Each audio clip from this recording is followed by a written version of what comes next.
Bonjour, bienvenue à ce webinaire où nous allons parler de l'immigration et l'intégration au Canada, en l'occurrence au Québec. D'accord? Donc j'espère que vous voyez mon écran.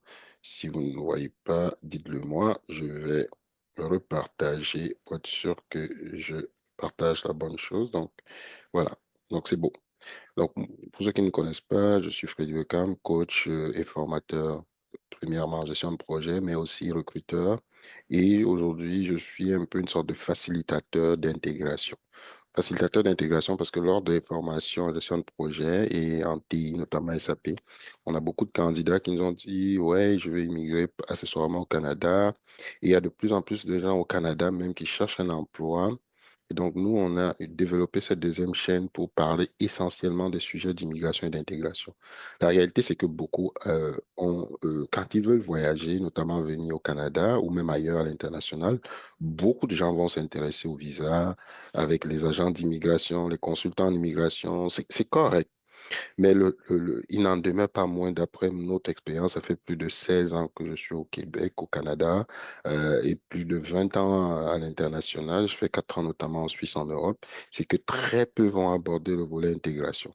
La plupart des gens vont arriver à Dorval ou à Pearson, à Toronto, à l'aéroport, et disent, bon, ben, je suis au Québec, qu'est-ce que je fais?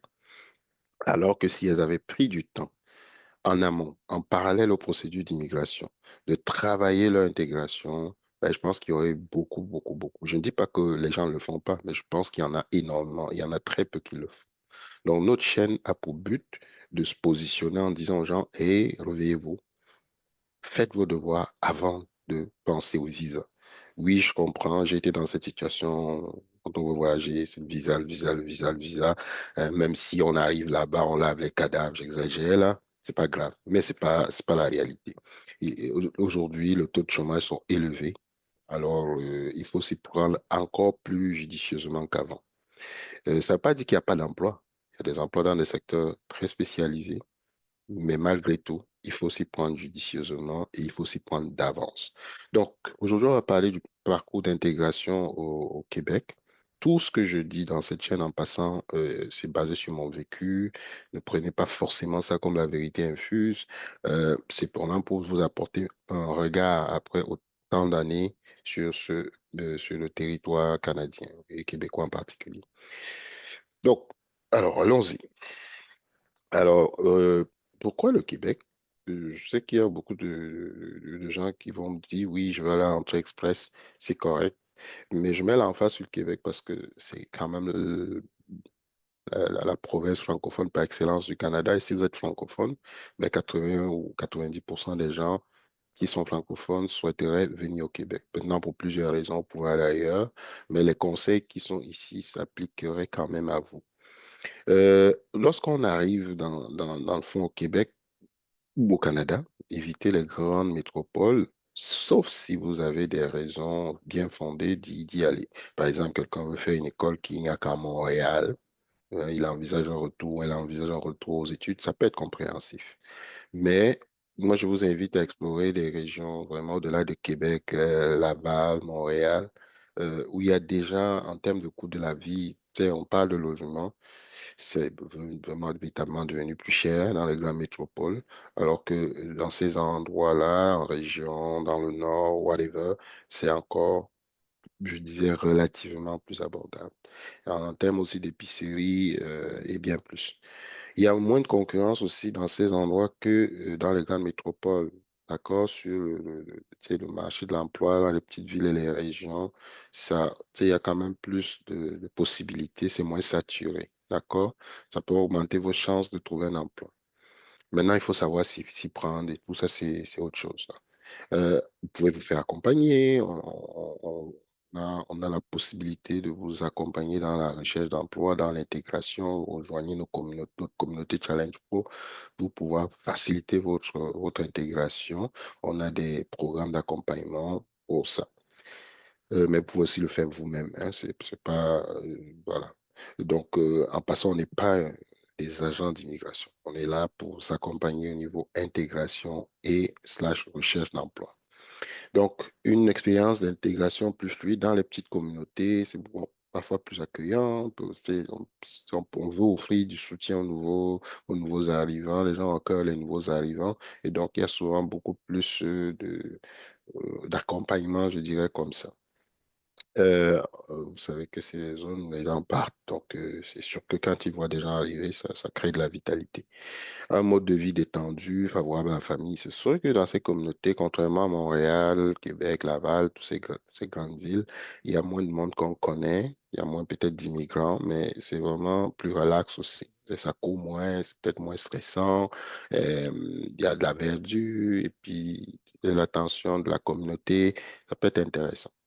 D'ailleurs, je pense que même quelqu'un qui dépose son dossier dans Arima, puisque le PTSQ est ouvert, ben, s'il choisit d'aller en région, je pense qu'il devrait, sous toute réserve, avoir plus de points que s'il vise Montréal. En tout cas, je vous je conseille pas de viser Montréal ces temps-ci, sauf si vous êtes vous n'avez pas le choix, vous êtes dans un domaine où ben, les emplois sont à Montréal, mais c'est sûr que c'est compétitif. En envisageant d'autres destinations au Québec que les plus grandes villes, vous pouvez trouver un endroit vraiment qui va répondre à vos aspirations, à vos besoins et ou vos préférences, qui va vous permettre certainement de vivre une expérience d'intégration meilleure, plus satisfaisante. Tu sais. Moi, si je fais le parallèle, quand je suis arrivé, je suis allé au Québec, j'étais à Montréal, euh, mais c'est parce que je devais étudier, je devais faire auto-études en école d'ingénieur. Mais le logement que je payais, peut-être le studio, peut-être à l'époque 500 pièces. Peut-être je pouvais l'avoir à 250, je sais pas moi, à Trois-Rivières ou à Sherbrooke à l'époque. C'était en 2013. Donc, j'avais une bourse d'étudiant à l'époque d'à peu près 700 $, mais à Montréal, je payais déjà 500 $ pour le loyer. J'étais obligé de travailler, d'accord? Alors que j'aurais pu, dans un autre environnement, vivre avec ma bourse pleinement, sans travailler. Mais chaque, chaque choix, c'est pour et c'est contre. Ensuite, l'importance de l'indice de défavorisation scolaire. Pour ceux qui viennent en famille, c'est important de mesurer cet indice. Ça peut avoir vraiment un impact très significatif sur les options qui s'offrent à vos enfants, les perspectives d'avenir. On dit souvent en Occident, l'adresse détermine un peu quelque part les chances de succès dans le futur. Euh, Cet indice va mesurer le niveau d'éducation moyen, le revenu familial dans la zone dans laquelle vous vivez, ou à l'école. C'est vraiment, c'est vraiment pour dire comment votre école est classée. Si c'est une école qui est dans un secteur dit défavorisé, c'est sûr que vous allez avoir des aides, vous allez avoir des repas le matin. Quelqu'un qui arrive au Canada, c'est comme, waouh, ok, il donne tout, la bouffe, mais souvent, ça veut dire que vous êtes dans un quartier, on va dire, relativement pauvre. Et qui dit quartier pauvre, peut-être ça veut dire que vous allez avoir peut-être probablement des enjeux, des gangs de rue, ce genre de choses. Et donc, faites attention, à moins que vous n'ayez vraiment pas les ressources ou vous ne vouliez pas aller en région. Si vous êtes en métropole, évitez de préférence les quartiers dits chauds. Donc, c'est clair qu'aller au-delà de Montréal, et j'ai rien contre Montréal, Montréal est une belle métropole, mais c'est clair qu'aller au-delà de Montréal, ça va vous faire un coût de la vie moins élevé. Trouver peut-être plus des logements abordables. Euh, c'est qui, tu sais, avoir une relative stabilité financière. Vous arrivez avec 5 000 $, 10 000 $, vous allez plus se dépenser dans les grandes métropoles qu'en région. Une intégration plus aisée. Donc, comme je disais, les petites communautés sont soudées, parfois elles sont à cœur l'accueil des immigrants. Je me rappelle quand j'arrivais à l'époque, je ne sais plus si c'est vrai, mais toutes les villes là venaient faire leur présentation pour tenter de nous convaincre d'aller vivre chez elles. On vous faisait même des voyages exploratoires pour aller voir si ça vous plaît ou pas. Donc, elles mettent vraiment les moyens. Il y a des organismes aussi d'aide à l'immigration, à l'intégration qui sont là. Il y a moins de concurrence, comme je l'ai dit, sur le marché de l'emploi. Dans les petites régions plus éloignées, j'ai même des gens qui sont allés jusqu'au Nunavut, là, voilà, voilà, pour trouver leur première expérience. Un mode de vie détendu, encore une fois, moins de stress. Euh, voilà, c'est la nature et tout ce que vous voulez. Moins de circulation, peut-être qu'il dit moins d'accidents et tout ce que vous voulez. D'accord? Moins de, c'est les coups de feu et tout ça. C'est très rare que vous allez entendre ça dans ces endroits-là.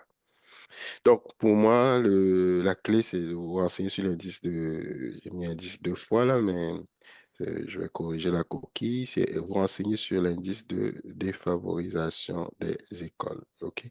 Donc, c'est très important. OK? Vous pouvez aller taper Google, vous allez voir l'indice de défavorisation de votre secteur.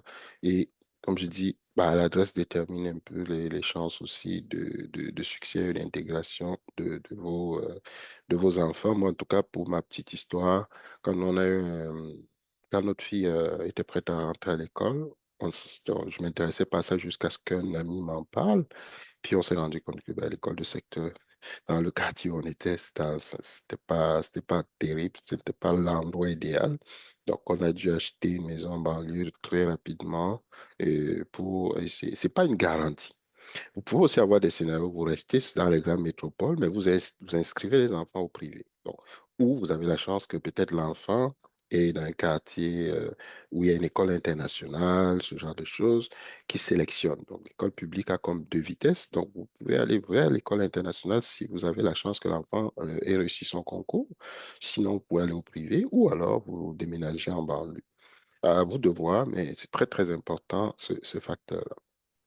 Et donc, qu'est-ce que c'est? Ça mesure le niveau d'éducation moyen des parents dans la zone justement dans laquelle vous habitez, le revenu familial moyen. Comprenez qu'une école qui est dans un quartier aisé, ben, on paye plus de taxes dans l'école, potentiellement, a potentiellement plus de ressources que dans un quartier défavorisé. Donc, ça indique les ressources et le soutien à l'école. Donc, et quand l'indice de défavorisation est plus élevé, ben, on a moins de ressources, moins de soutien pour les élèves, peut-être même moins d'enseignants. C'est pas toujours évident. Ben, après, il y a des aides de l'État et tout pour compenser. C'est pour ça qu'on va peut-être donner des lunchs dans ces écoles. Mais tu sais, quelqu'un qui arrive d'Afrique ou je sais pas d'ailleurs, il sait pas comment ça fonctionne. Il peut dire, ah ben c'est une aubaine, mais c'est à voir, c'est mitigé. Impact sur les possibilités d'éducation. Donc, ça peut influencer vraiment la qualité de l'éducation de vos enfants, les ressources et les perspectives d'avenir. C'est quand vous allez peut-être quitter de ces secteurs-là pour aller peut-être inscrire les enfants dans une école privée ou euh, dans un collège privé, ça va être très difficile. Honnêtement, encore là, c'est pas pour vous faire peur. Moi, sur cette chaîne, je suis transparent. Là. Ça peut heurter certains, mais je vais dire mon retour. Peut-être si quelqu'un a vécu une expérience différente, ben, elle peut venir mettre en commentaire. Mais ce que j'ai remarqué, c'est que si au début c'était à refaire, ben, je pense que ça, c'est des infos que j'aurais eues très tôt. Peut-être que même mes enfants seraient au privé tous dès le départ. Encore une fois, le privé, c'est pas un gage de succès. Ça peut être l'école internationale, mais un cadre, donner un cadre. Le cadre ne garantit pas la réussite systématique, mais ça va aider entre nous. C'est sûr qu'un enfant qui va grandir, moi je suis au Cameroun, d'un quartier populeux versus un quartier UP, on peut dire que les chances ne sont pas égales. Mais ça ne garantit pas les chances de succès après. Là. C'est juste le cadre qu'on donne. Donc, le bon quartier peut transformer l'avenir de vos enfants. Comprendre cet indice et faire un choix éclairé vraiment pour leur réussite éducative et, in fine, votre réussite aussi, parce que beaucoup de parents ou d'immigrants viennent en partie aussi à cause des enfants, pour leur assurer un avenir meilleur. Et si l'enfant se retrouve dans les quartiers avec des gants de rue, à flâner, à l'école, il est influencé et que les parents ne sont pas assez vigilants parce qu'ils travaillent tôt et tous, ils travaillent trop. Parfois, ils ont deux, trois, quatre boulots. Certains passent le temps à envoyer de l'argent en Afrique et puis, à tort ou à raison, ben, il n'y a pas un suivi. Ben, c'est sûr que les enfants, ils peuvent péricliter là. Voilà.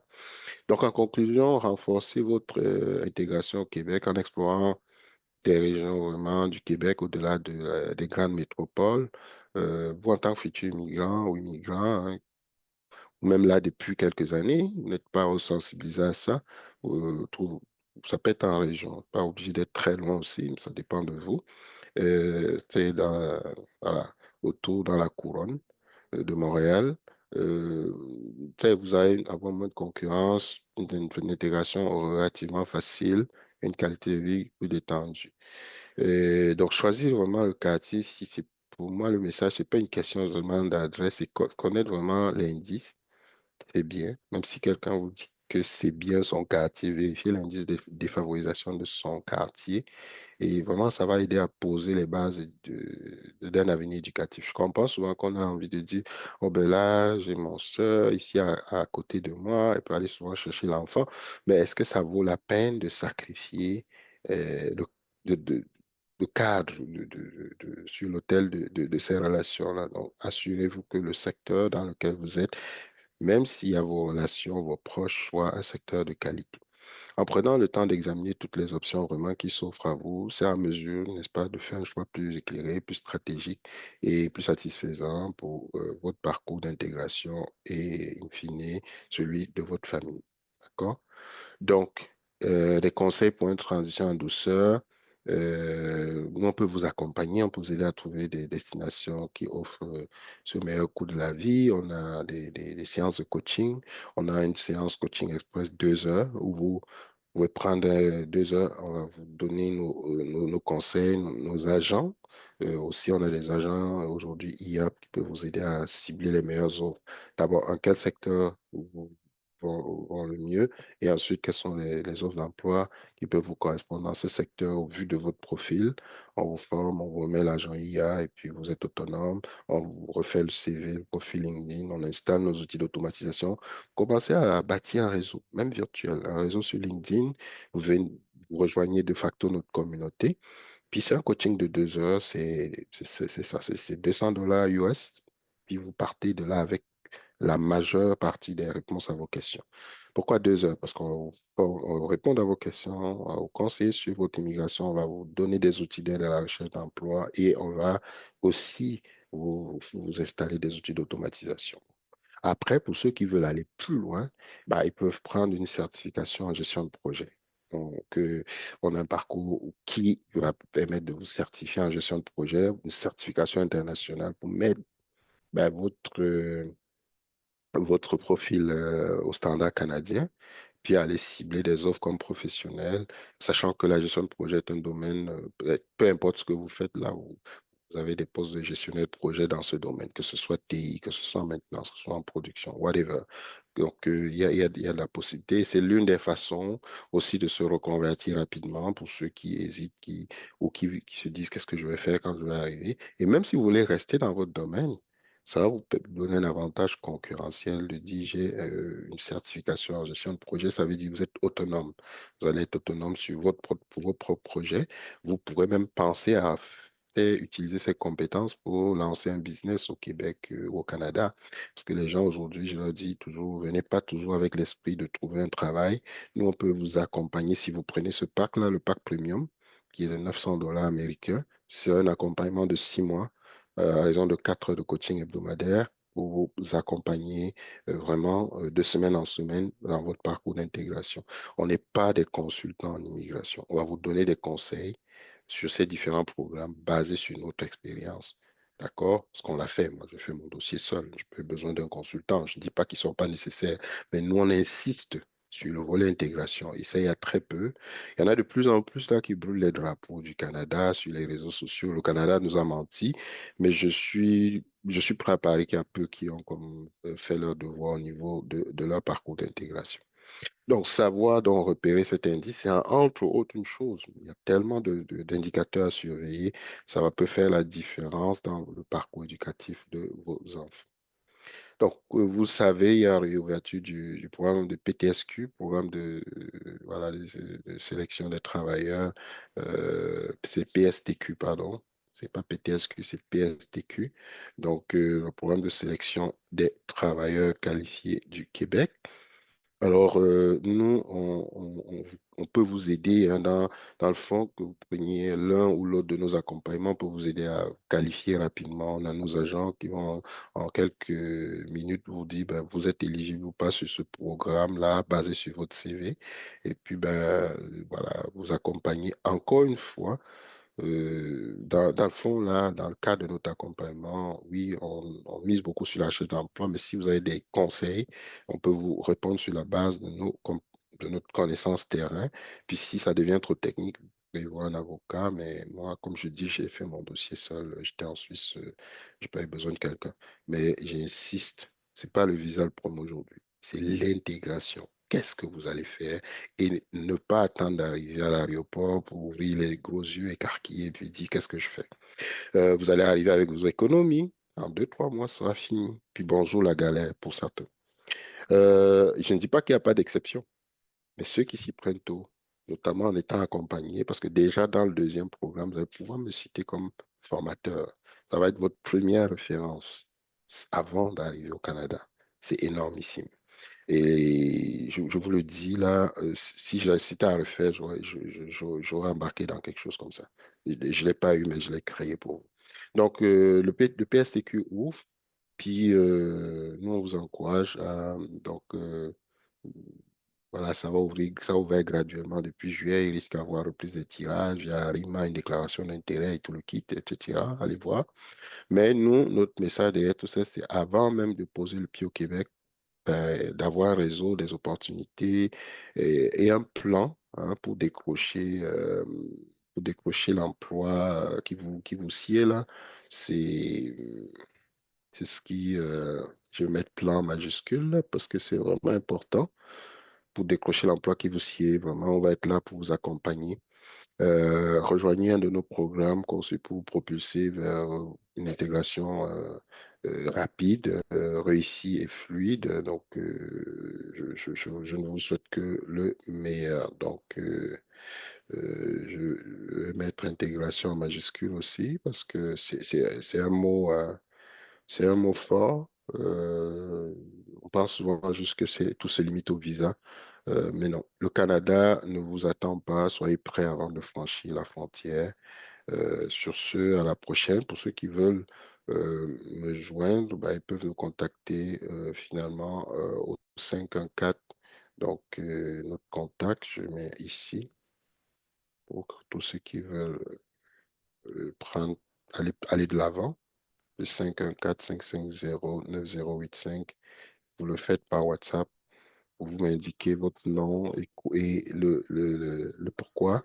Et ça nous fait plaisir de vous contacter et en savoir plus. À la prochaine. Peace.